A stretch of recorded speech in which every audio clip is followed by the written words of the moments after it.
자, 오늘 우리가 함께 나눌 말씀은 유다서 1장 3절입니다. 유다서. 오늘은 세번역 성경으로 읽을 거니까 성경을 안 찾으셔도 되고, 혹시 찾으시는 분들은 유다서는 요한계시록 바로 앞에 있습니다. 한 장으로 되어 있습니다. 한 장. 요한계시록 바로 앞에 유다서라고 한 장으로 되어 있는데, 오늘 유다서 1장 3절 말씀 보겠습니다. 사랑하는 여러분, 나는 여러분에게 우리가 함께 가진 구원에 관해서 편지를 써 보내려고 여러 가지로 애쓰고 있었습니다. 그러던 참에 나는 이제 여러분에게 성도들이 단번에 받은 그 믿음을 지키기 위하여 싸우라고 권하는 편지를 당장 써야 할 필요가 생겼습니다. 아멘. 오늘 말씀의 제목은 믿음을 위해 싸우라 라는 말씀으로 여러분과 은혜를 나누려고 합니다. 자, 우리 함께 기도하겠습니다. 사랑의 주님, 정말 이 마지막 때를 향해 달려가고 있는 이러한 시대 속에서 하나님, 우리가 믿음을 위해 정말 싸워야 한다는 사실을 오늘 말씀을 통해서 깨닫기 원합니다.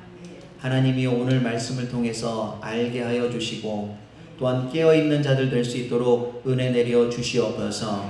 말씀을 통해서 하나님의 뜻을 깨닫게 하여 주시고, 결단하게 하여 주시고, 또한 아버지 순종하는 삶으로 나아가게 하여 주옵소서. 감사를 드리며 예수님의 이름으로 기도합니다. 아멘. 할렐루야. 네, 주님의 은혜가 여러분의 삶 가운데 넘치시기를 아주 마음 가득히 축원합니다. 네.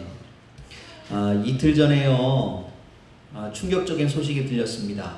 제가 예전에 살던 그 동네인데, 신림동이라는 곳에서 30대 남성이 지나가는 행인들을 대상으로 칼부림을 했어요. 이 사건으로 인해서 총 4명이 피해를 입었습니다. 20대 남성 1명은 사망을 했고, 30대 남성 1명은 중태고요. 30대 남성 2명은 치료를 받고 있다고 합니다. 경찰이 출동을 해서 이 범인을 잡는데요. 이 범인이 자리에 앉아 있다가 모든 것을 포기한 것처럼 그렇게 말하더래요. 세상 살기 싫다. 내가 힘든 것처럼 다른 사람들도 고통을 받아야 한다. 이렇게 말을 했다고 합니다. 지난 7월 12일 미국 뉴욕시의 그 브루클린과 퀸스라는 곳에서 25세 남성이 스쿠터를 타고 다니면서 시민들을 향해서 무차별 총격을 가했습니다. 1명이 사망을 했고요. 3명이 다쳤습니다. 총격범은 경찰에게 체포됐고 조사를 받고 있다고 합니다. 이 사건 역시 묻지마 총격 사건입니다. 그냥 아무 상관없는 사람들에게. 그래서 제가 이걸 보면서, 여러분 길거리 다닐 때 핸드폰 보고 다니지 마세요. 핸드폰 보고 다니지 마시고 잘 주위를 살피시며 다니셔야 돼요. 제가 이거 보면서 핸드폰 보고 가다가 그냥 뒤에서 공격을 하니까 속절없이 그냥 당하는 거 봤습니다. 핸드폰 보고 다니지 마시고 사람들 살피면서 다니세요. 지금 우리나라도 겪고 있습니다만, 천년에 한 번 있는 집중호우로 수많은 사람들이 피해를 입고 다치거나 죽었습니다. 지금 이 지도는 서유럽이에요. 서유럽. 이 서유럽의 폭염으로 인해 가지고요, 2만 명 이상 사망한 것으로 추산된다는 뉴스가 나왔어요. 그리고 지난 6월에는 미국 인디애나주에 우박을 동반한 폭우와 강풍, 토네이도가 덮쳐서요, 수십 채의 집이 붕괴가 되고 수많은 이재민들이 나왔다고 합니다. 세상 소식 들어보면 여러분, 마지막 때가 가까웠다는 생각 들지 않으세요? 종말이 가까웠다는 위기감이 느껴지지 않습니까? 그런데 문제는요, 세상의 종말이 다가왔다는 그런 막연한 느낌과 그 다음에 그런 생각은 들지만, 준비하지 않는다는 거예요. 준비하지 않아요. 여러분, 세상의 종말은요, 그리스도인들에게는 주님을 만나는 기쁨의 날입니다. 세상 사람들은 종말의 멸망의 날이지만 우리들에게는 주님을 만나는 날이에요. 주님이 재림하시기 때문에 그렇습니다. 하지만 우리는 주님을 만날 준비를 하고 있는가? 라는 거예요. 오늘 본문은 예수님의 동생 유다가 교회의 지도자로 있을 때 그리스도인들의 믿음이 느슨해지는 것을 보고 믿음을 지키기 위해 싸우라고 권면하는 내용입니다. 여기서 말하는 싸움은 치고받는 싸움이 아니에요. 여기서 싸우라라는 이 말은요, 본래 스포츠에서 쓰이는 단어입니다. 레슬링 선수가 넘어지지 않기 위해서 안간힘을 쓰면서 상대편의 몸을 넘어뜨리기 위해서 최선을 다하는 모습을 그리는 거예요. 그래서 싸우라. 그리고 스포츠 경기를 보면 상대방이 골을 넣지 못하도록 수비도 해야 되고 동시에 상대방의 골대에 골을 넣기 위해서 공격도 해야 됩니다. 오늘 우리가 이제 읽지는 않았습니다만 4절 말씀을 보면요, 이런 말씀이 있어요. 몇몇 사람이 본래 숨어들었기 때문입니다. 성경에는 그들이 받을 심판을 옛날에 미리 적어 놓았습니다. 그들은 경건하지 못한 자들로서 우리 하나님의 은혜를 방종거리로 만들고 오직 한 분이신 지배자요 우리의 주님이신 예수 그리스도를 부인하는 자들입니다. 라고 말씀합니다. 그렇기 때문에 유다 사도가 믿음을 지키기 위해 싸우라 라는 말은 이단들의 거짓 가르침에 대해서 교회가 철저하게 방어하고 또한 그들의 거짓 가르침을 무너뜨리라 라는 거예요. 성도에게는 진리를 수호해야 할 사명이 있습니다. 그러기 위해서 우리들은 계속해서 진리의 말씀을 잘 배워야 되는 거예요. 디모데전서 6장 12절의 말씀을 보면 이런 말씀이 있어요. 믿음의 선한 싸움을 싸우십시오. 영생을 얻으십시오. 하나님께서는 영생을 얻게 하시려고 그대를 부르셨고 또 그대는 많은 증인들 앞에서 훌륭하게 신앙을 고백하였습니다. 라고 말씀합니다. 자, 그럼 여러분, 우리가 왜 믿음의 선한 싸움을 해야 할까요? 여러분들도 많이 알고 계실 겁니다만 코로나 팬데믹, 이 팬데믹 때에 수많은 가나안 교인들이 만들어졌습니다. 가나안 교인들이 양성된 그 이유는 전 정부가 교회를 마치 코로나 확산 주범처럼 다루면서 시작됐어요. 심지어 그들은 교회의 예배 참여를 금지시키면서 사람들로 하여금 교회에 가서 예배 드리면 코로나가 걸릴 것 같은 인식을 사람들에게 심어주었습니다. 그때 당시에 매일 점심시간마다 식당에서 사람들이 모여서 마스크 내리고 식사를 하고 있었어요. 그러니까 식당에 모여있는 사람들이 더 위험했음에도 불구하고 마치 교회는 일주일에 한 번 마스크 벗지 않고 예배를 드렸거든요. 근데 그것도 안 되는 것처럼 매도했습니다. 사람들은 정부의 이런 방식에 선동되었어요. 공무원들에게도 교회 예배 참석 못하도록 했고, 직장에서는 교회에서 코로나에 감염되면 그에 상응하는 책임을 묻겠다라고 협박을 했습니다.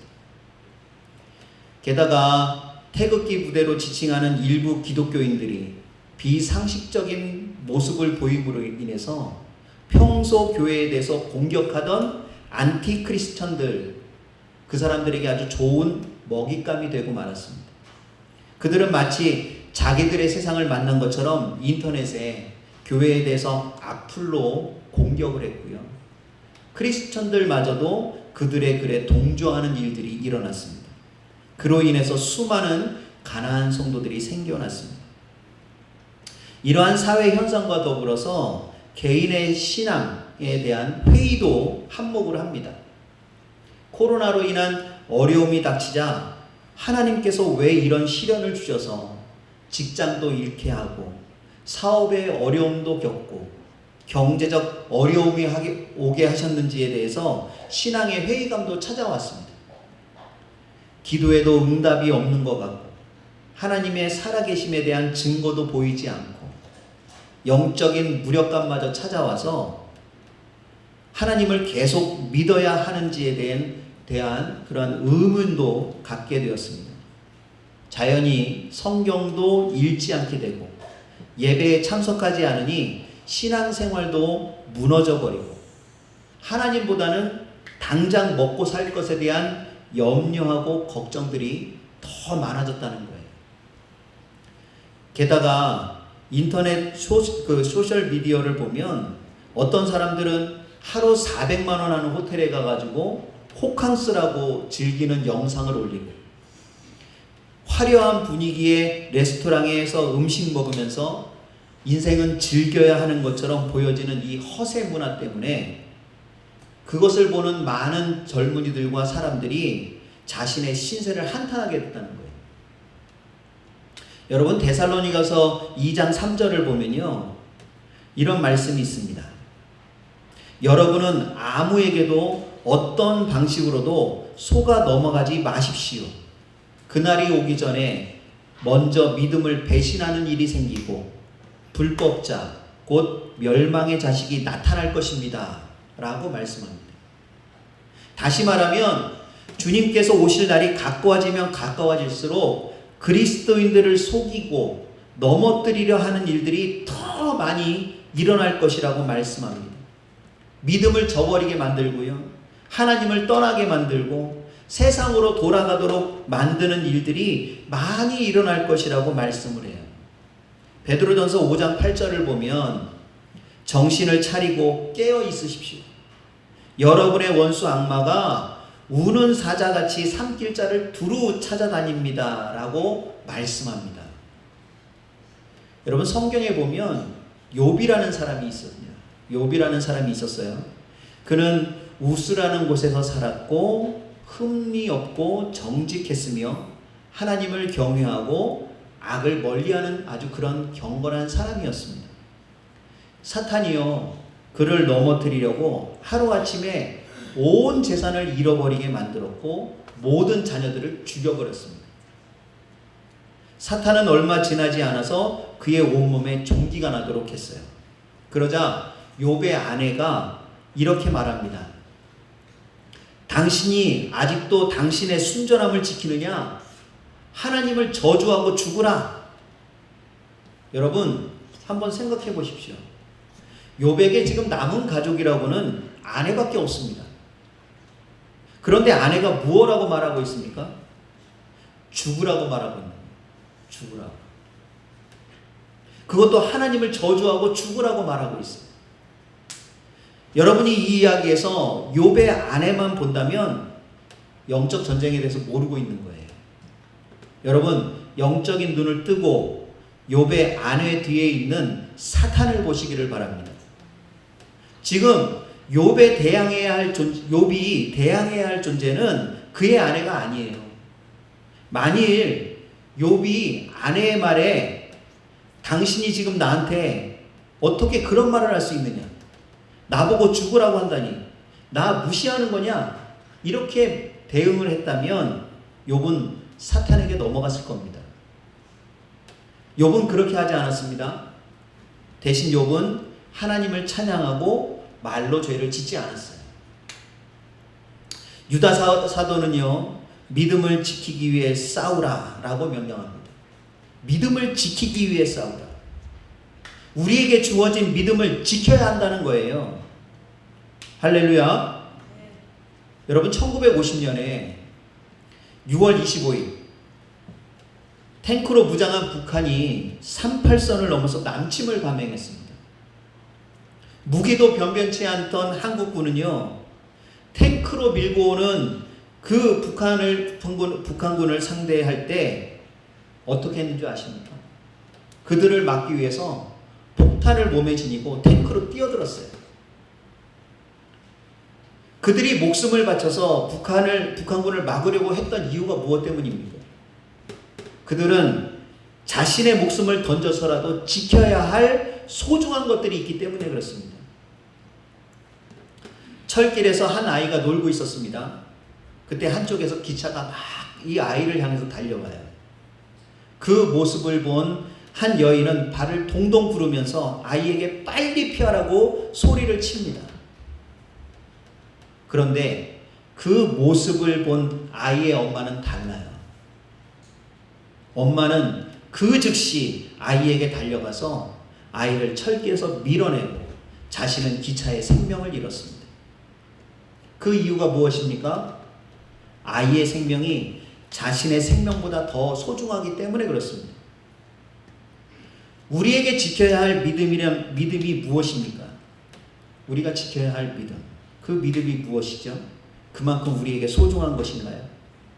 미국의 유명한 설교자인 존 파이퍼 목사님이 이런 말을 했습니다. 믿는다는 것은 영접하는 것입니다. 그를 어떤 분으로 영접했습니까? 예수님이 더 귀하다는 것을 깨닫고 보고 맛보며 영접하는 것입니다. 간단히 말하자면 믿음의 선한 싸움은 기쁨을 위한 싸움입니다. 저는 매일 아침 일어나 그 싸움을 싸웁니다. 매일 아침 그게 저의 전쟁입니다. 나는 예수님을 보기 전에 트위터나 유튜버를 보고 싶어 하는가? 멍청하게 들립니다. 죄가 그 정도로 멍청한 겁니다. 제 자신과의 싸움입니다. 거듭 죽은 것으로 여겨야 하는 제 옛사람과의 싸움입니다. 제게 성령을 부어주셔서 눈이 열리고 그리스도를 가장 고귀하고 또 보고 느끼도록 기도해야 합니다.